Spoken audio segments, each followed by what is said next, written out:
Hello! I know I'm a little earlier than I said. I'm sorry. You'll still be able to watch the replay at any time. I hope you've been enjoying Secret Garden so far. We're all the way to chapter 8, which is crazy. I'm really excited. She just found the key in chapter 7. Chapter 8. The Robin Who Showed the Way. She looked at the key quite a long time. She turned it over and over and thought about it. As I have said before, she was not a child who had been trained to ask permission or consult her ideas about anything. All she thought about the key was that if the key to the closed garden, and she could find out where the door was, she could perhaps open it and see what was inside the walls, and what had happened to the old rose trees. It was because it had been shut up so long that she wanted to see it. It seemed as if it must be different from other places, and that something strange must have happened to it during 10 years. Besides that, if she liked it, she could go into it every day and shut the door behind her, and she could make up some play of her own and play it quite alone, because nobody would ever know where she was, but would think the door was still locked and the key buried in the earth. The thought of that pleased her very much. Living, as it were, all by herself in a house with 100 mysteriously closed rooms, and having nothing whatever to do to amuse herself, had set her inactive brain to working, and was actually awakening her imagination. There is no doubt that the fresh, strong, pure air from the moor had a great deal to do with it, just as it had given her an appetite, and fighting with the wind had stirred her blood, so the same things had stirred her mind. In India she had always been too hot and languid and weak to care much about anything. But in this place she was beginning to care and to not want to do things. Already she felt less contrary, though she did not know why. She put the key in her pocket and walked up and down her walk. No one but herself ever seemed to come there, so she could walk slowly and look at the wall, or rather at the ivy growing on it. The ivy was the baffling thing. Howsoever carefully she looked, she could see nothing but thickly growing, glossy, dark green leaves. She was very much disappointed. Something of her contrariness came back to her as she paced the walk and looked over it at the tree-tops inside. It seemed so silly, she said to herself, to be near it and not be able to get in. She took the key in her pocket when she went back to the house, and she made up her mind that she would always carry it with her when she went out, so that if she ever should find the hidden door, she would be ready. Mrs. Medlock had allowed Martha to sleep all night at the cottage, but she was back at her work in the morning with cheeks redder than ever and in the best of spirits. "I got up at 4 o'clock," she said. "It was pretty on the moor with the birds getting up and the rabbits scampering about in the sun rising. I didn't walk all the way. A man gave me a ride in his cart, and I did enjoy myself." She was full of stories of the delights on her day out. Her mother had been glad to see her, and they had got the baking and washing all out of the way. She had even made each of the children a dough cake with a bit of brown sugar in it. "I had 'em all piping hot when they came in from playing on the moor, and the cottage just all smelt all nice. Clean hot bacon, and there was a good fire, and they just shouted for joy. Our Dickon said our cottage was good enough for a king." In the evening they had all sat round the fire, and Martha and her mother had sewed patches on the torn clothes and mended the stockings, and Martha had told them about the little girl who had come from India, and who had been waited on all her life by what Martha called blacks, until she didn't know how to put on her own stockings. They did like to hear about you," said Martha. "They wanted to know all about the blacks, and about the ship you came in. I couldn't tell 'em enough." Mary reflected a little. "I'll tell you a great deal more before your next day out," she said, "so that you will have more to talk about. I dare say they would like to hear about riding on elephants and camels and about the officers going on tiger hunts." "My word!" cried delighted Martha. "It would set 'em clean off their heads. Will they really do that, miss? It will be the same as a wild beast show, like we heard they had in York once." "India's quite different from Yorkshire," Mary said, as she thought the matter over. "I never thought of that. Did Dickon and your mother like to hear you talk about me?" "Why, our Dickon's eyes nearly started out his head. They got that round," answered Martha. "But mother, she was put out about your seeming to be all by yourself like. She said, 'Hasn't Mr. Craven got no governess for her, nor no nurse?' And I said, 'No, he hasn't, though Mrs. Medlock says he will when he thinks of it, but she says he mayn't think of it for 2 or 3 years. "I don't want a governess," said Mary sharply.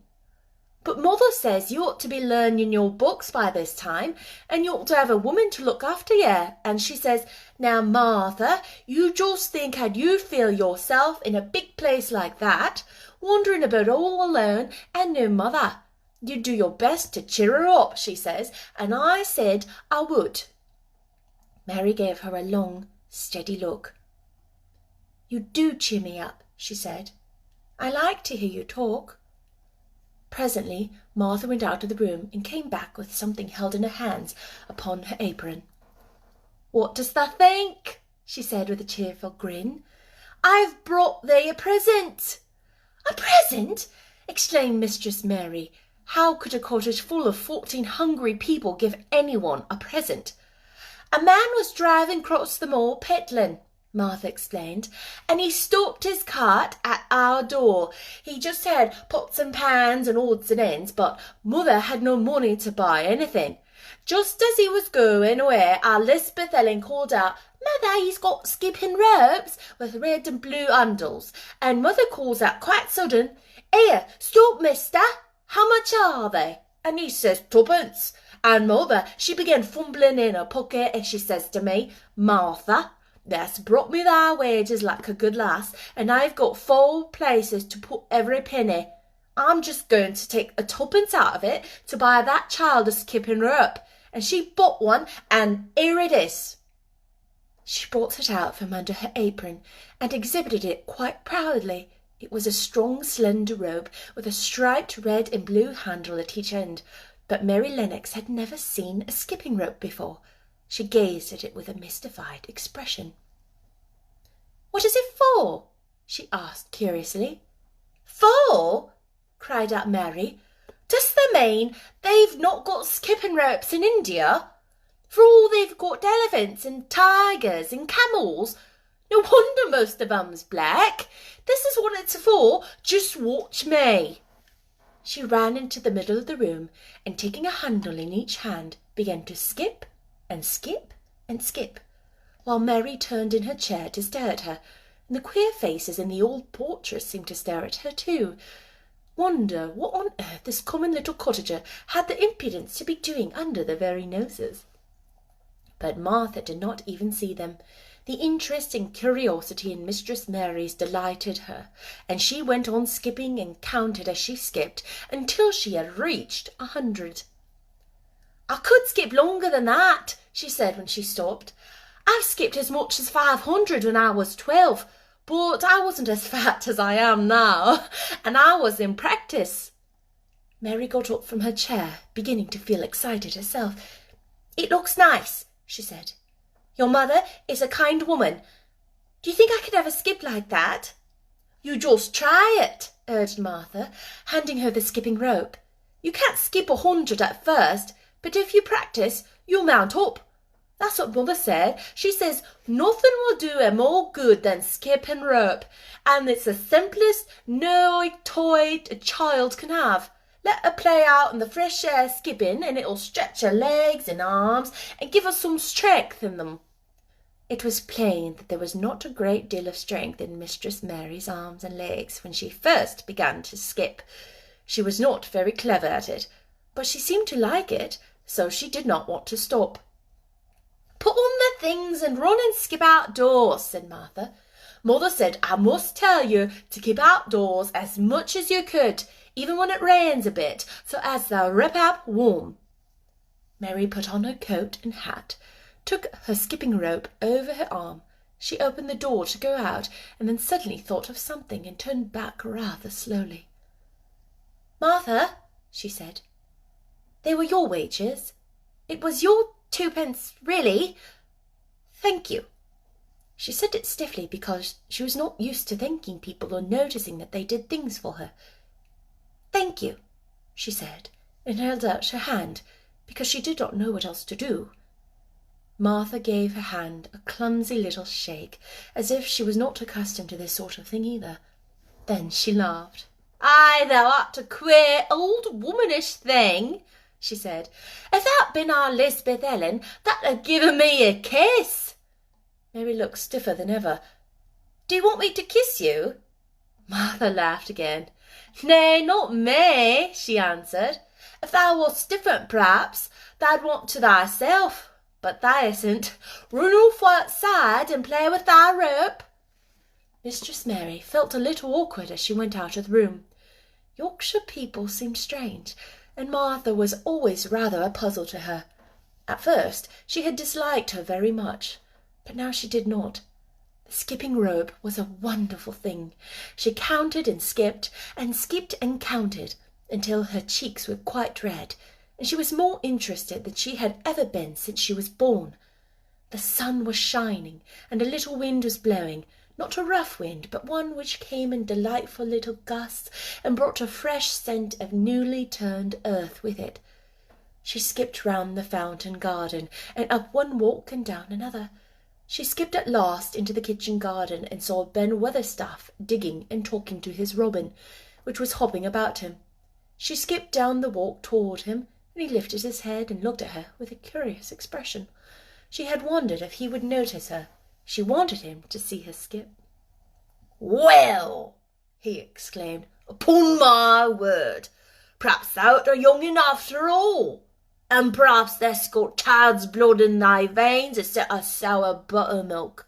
Thou skipped red into thy cheeks as sure as my name's Ben Weatherstaff. I wouldn't have believed that could do it." "I've never skipped before," Mary said. "I'm just beginning. I can only go up to 20. "Thou keep on," said Ben. "Thy shape's well enough at it for a young'un that's lived with heathen. Just see how he's watching thee," jerking his head toward the robin. "He followed after thee yesterday. He'll be at it again today. He'll be bound to find out what the skipping rope is. He's never seen one, eh?" Shaking his head at the bird. "The curiosity will be the death of thee some time if thou doesn't look sharp." Mary skipped round all the gardens and round the orchard, resting every few minutes. At length she went into her own special walk and made up her mind to try and see if she could skip the whole length of it. It was a good long skip, and she began slowly, but before she had gone halfway down the path she was so hot and breathless that she was obliged to stop. She did not mind much because she had already counted up to 30. She stopped with a little laugh of pleasure, and there, lo and behold, was the robin, swaying on a long branch of ivy. He had followed her and greeted her with a chirp. As Mary had skipped toward him, she felt something heavy in her pocket strike against her at each jump, and when she saw the robin, she laughed again. "You showed me where the key was yesterday," she said. "You ought to show me the door today, but I don't believe you know." The robin flew from his swinging spray of ivy onto the top of the wall, and he opened his beak and sang a loud, lovely trill, merely to show off. Nothing in the world is quite as adorably lovely as a robin when he shows off, and they are nearly always doing it. Mary Lennox had heard a great deal about magic in her ayah's stories, and she always said that what happened almost at that moment was magic. One of the nice little gusts of wind rushed down the walk, and it was stronger than the rest. It was strong enough to wave the branches of the trees, and it was more than strong enough to sway the trailing sprays of untrimmed ivy hanging from the wall. Mary had stepped close to the robin, and suddenly a gust of wind swung aside some loose ivy trails, and more suddenly still she jumped toward it and caught it in her hand. This she did because she had seen something under it. A round knob, which had been covered by the leaves hanging over it. It was the knob of a door. She put her hands under the leaves and began to pull and push them aside. Thick as the ivy hung, it nearly all was a loose swinging curtain, though some had crept over the wood and iron. Mary's heart began to thump, and her hands to shake a little in her delight and excitement. The robin kept singing and twittering away and tilting his head one side, as if he were excited as she was. What was this under her hands, which was square and made of iron, and which her fingers found a hole in? It was the lock of the door, which had been closed 10 years, and she put her hand in her pocket, drew out the key, and found it fitted in the keyhole. She put her key in and turned it. It took 2 hands to do it, but it did turn. Then she took a long breath and looked behind her up the long walk to see if anyone was coming.